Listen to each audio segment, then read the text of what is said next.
जय श्री कृष्णा। जय श्रीमन नारायण। आज बात करेंगे होलिका महापर्व की। फाल्गुन मास के शुक्ल पक्ष की पूर्णिमा को हर वर्ष होलिका महापर्व मनाया जाता है। इस दिन अपनी अपनी परंपरा के अनुसार सब लोग गांव में होलिका का निर्माण करके पूजन करते हैं। सायंकाल के समय परिक्रमा करते हैं और होलिका दहन करते हैं।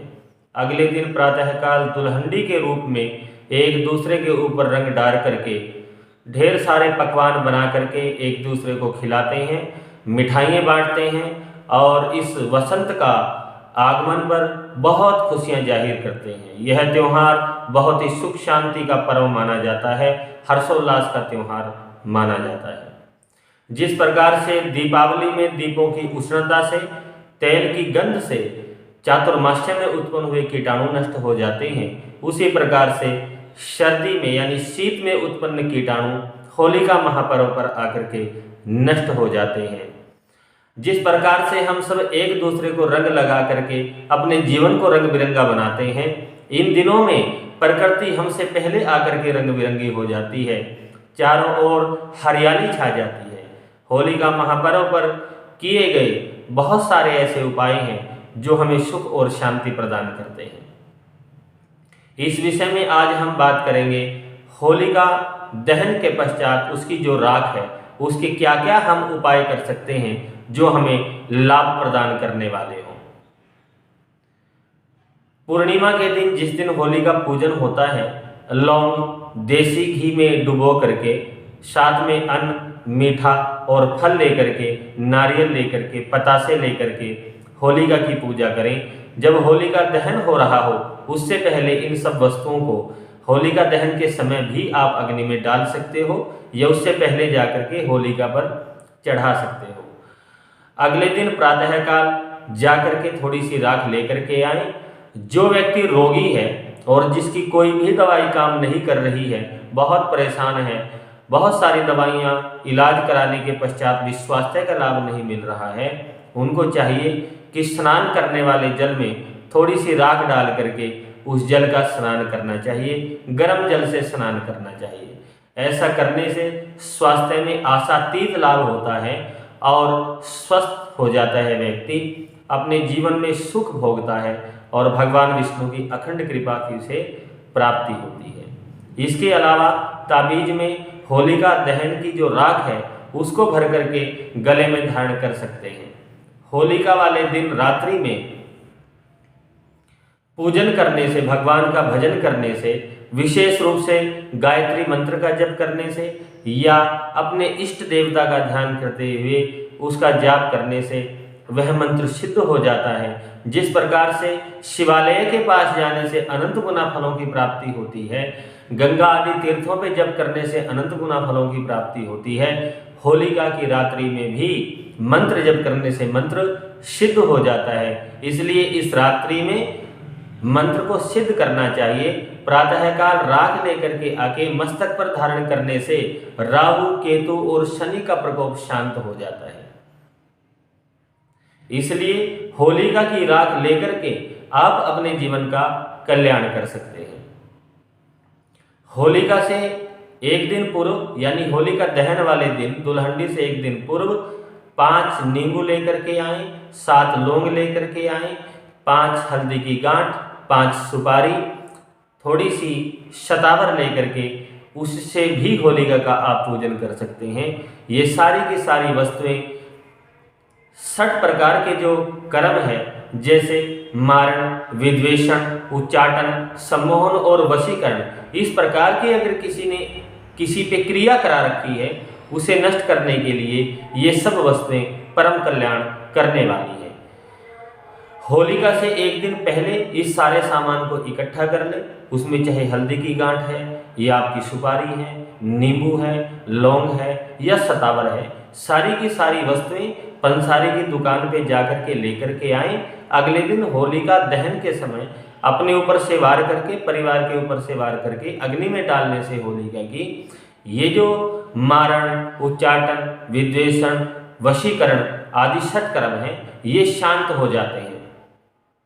मारण आदि कर्मों की शांति के लिए इससे अच्छा अवसर प्राप्त नहीं होता। जो व्यक्ति परमोह में पड़े हुए हैं, अपने परिवार को छोड़कर के किसी और में ममता रखते हैं, बहुत सारे लोगों की ये परेशानी रही है। घर में बच्चे कहना नहीं मानते हैं, बाहर भागे जा रहे हैं, उनके ऊपर से भी ये सामग्री 7 बार वार करके, एक सूखा नारियल लेकर के वो भी उनके ऊपर से वार करके होलिका पर चढ़ाना परम कल्याणकारी है। हर प्रकार के दोष का शमन होता है। यह प्रयोग किसी भी प्रकार की गई क्रिया का, इसके अलावा कुंडली में स्थित अशुभ ग्रहों का निवारण करने के लिए परम कल्याणकारी है। यदि आपको लग रहा है कि किसी ने हमारे घर में कुछ कराया है, तांत्रिक क्रिया कराई है, घर में कभी कुछ पड़ा हुआ मिला है, कोई भी सामान किसी भी प्रकार का, तो देसी घी में लौंग डुबो करके 5 पतासे लेकर के, एक पान का पत्ता लेकर के उसमें लपेटें और अग्नि में डाल देने से यह सारी की सारी क्रियाएं नष्ट हो जाती है। घर में सुख और आनंद का माहौल होता है।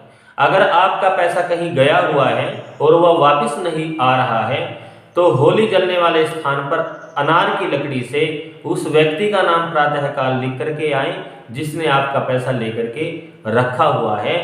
उसके बाद उसके ऊपर गंगा जल का छींटा भी आप लगा सकते हैं नाम लिख करके। इससे उस व्यक्ति को कोई नुकसान होने वाला नहीं है, लेकिन आपका पैसा आपको वो प्रदान करेगा। यह एक परीक्षित प्रयोग है, तो यह करने से भी आपको बहुत लाभ मिलेगा। धन प्राप्ति के लिए जिस व्यक्ति को धन की प्राप्ति नहीं हो रही है, बहुत मेहनत करने के पश्चात कार्यों में रुकावट है, कार्य सिद्ध नहीं होता, तो कमल गट्टे लेकर के शहद में डुबो करके पान के पत्ते के ऊपर रख करके होलिका जब दहन हो रही हो तब अग्नि में डालने से धन की प्राप्ति होती है। प्रातःकाल अगले दिन राख लेकर के आए, लाल कपड़े में बांध करके उसमें 5 लौंग, 5 इलायची, 5 हल्दी की गांठ और 5 सुपारी बांध करके, थोड़ा पुदीना डाल करके या फिर हरा धनिया डाल करके, कुछ भी हरा मिले वो डाल करके, उसमें एक चांदी का सिक्का डाल करके तिजोरी में रखने से धन की प्राप्ति होती है, कारोबार में वृद्धि होती है। रात्रि के 12 बजे तक, जिस दिन होली का दहन हो तब से लेकर के रात्रि के 12 बजे तक शयन ना करें, भगवान का भजन करें, अपने इष्ट का चिंतन करें, जो भी गुरु मंत्र आपको मिला है उसका जप करना चाहिए। यह रात्रि महाकल्याणकारिणी और महासुख प्रदान करने वाली है। होलिका दहन के पश्चात जो आप जाप कर रहे हो, तो इसके पश्चात अगर स्नान कर लिया जाए वह भी परम कल्याण करने वाला है। जब करने से पहले भी स्नान करें, जब करने के पश्चात भी स्नान करें। अगले दिन राख लेकर के जो जो कार्य इसमें बतलाए गए हैं उनके अनुसार आप प्रयोग कर सकते हैं। राज्य पक्ष से अगर आपको कोई परेशानी आ रही है, कोई अधिकारी बैठ करके आपको परेशान कर रहा है, होलिका की आपको उल्टी परिक्रमा लगा लेनी चाहिए। जैसे हम सीधी परिक्रमा लगाते हैं, आप मंदिर में जाते हो या हवन पे जाते हो, वहाँ पे जो परिक्रमा पंडित जी लोग कराते हैं, तो अगर कोई व्यक्ति आपको परेशान कर रहा है तो भगवान से प्रार्थना करते हुए आप उल्टी परिक्रमा प्रारंभ करें। और उल्टी परिक्रमा करने से पहले आपको एक आग की लकड़ी हाथ में लेनी है और वो व्यक्ति मुझे परेशान ना करे, ऐसा ध्यान करते हुए भगवान से 3 उल्टी प्रदक्षिणा करने के पश्चात उस आग की लकड़ी को आप होलिका के अंदर जलती हुई डाल दें। अगले व्यक्ति को इससे कोई दिक्कत होने वाली नहीं है। ये कोई ऐसा कर्म नहीं है कि जिससे किसी और को परेशानी होने वाली है और आपको लाभ होने वाला है, ऐसा नहीं है। लेकिन आपके जीवन की बाधा दूर हो जाती है और आपको परम सुख की प्राप्ति होती है। इसलिए ये उपाय जितने भी बतलाए गए हैं, ये सारे के सारे सिद्ध उपाय हैं, परीक्षित उपाय हैं। इनको समय समय पे करना चाहिए। वास्तु दोष किसी के घर में है, जहाँ पे रसोई बननी चाहिए वहाँ पे नहीं है, जहाँ पे रूम होने चाहिए वहाँ पे वो नहीं है, वास्तु के अनुसार सीढ़ियाँ ठीक नहीं है, मंदिर की दिशा आपकी ठीक नहीं है, बाथरूम आपके ठीक नहीं बने हुए हैं, उसके दोष की शांति के लिए अगर आप परेशान हैं, घर में सुख और शांति नहीं है, तो अग्नि कोण में ला करके थोड़ी सी होलिका की भस्म को रखने से या दबाने से, अग्नि कोण में पूर्व और दक्षिण के कोण में दबाने से वास्तु दोष की शांति होती है। इसमें कोई संदेह नहीं है।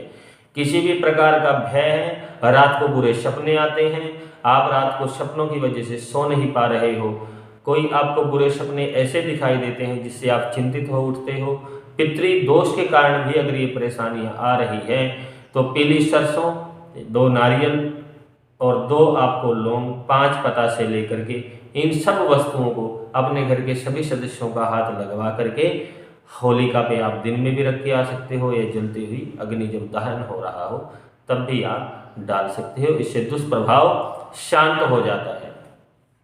आर्थिक हानि से अगर बचना है, 21 गोमती चक्र लेकर के आएं, होलिका वाले दिन उनको भगवान शिवलिंग पर चढ़ाएं। अगले दिन प्रातःकाल थोड़ी भस्म लेकर के आएं, उसको ला करके आप अपने घर के दरवाजे के दोनों तरफ थोड़ी थोड़ी डाल देने से भी आपको लाभ मिलता है। ये सारे के सारे उपाय परीक्षित हैं, इनमें से जो भी आप कर पा सकते हैं और जो भी करना चाह रहे हैं यह उपाय आप अवश्य कर सकते हो। होलिका का जो राख है वो विभूति धारण अगले दिन जब दुल्हंडी है तो वह उसका विभूति धारण का मुहूर्त है प्रातःकाल का, सूर्य उदय के 1 घंटे तक आप उसको धारण कर सकते हो। इसलिए इस महापर्व पर आप इनमें से कोई ना कोई उपाय अवश्य करें। जो भी आपको प्राप्ति करनी है, जिस भी कार्य के लिए अगर कोई आपको परेशानी आ रही है तो अवश्य करें। एक और मैं आपके लिए लेकर के आऊँगा धन प्राप्ति के विशेष उपाय। कल या कल से अगले दिन मैं आप लोगों से मिलूँगा इस पेज के माध्यम से, चैनल के माध्यम से, और वो उपाय भी जितने होंगे वो सब परीक्षित होंगे। आज की वीडियो में इतना ही। तो इन सब उपायों को करें, जीवन में लाभ लें, अपनी परेशानियों का समाधान करें। जय श्री कृष्णा, जय श्रीमन नारायण।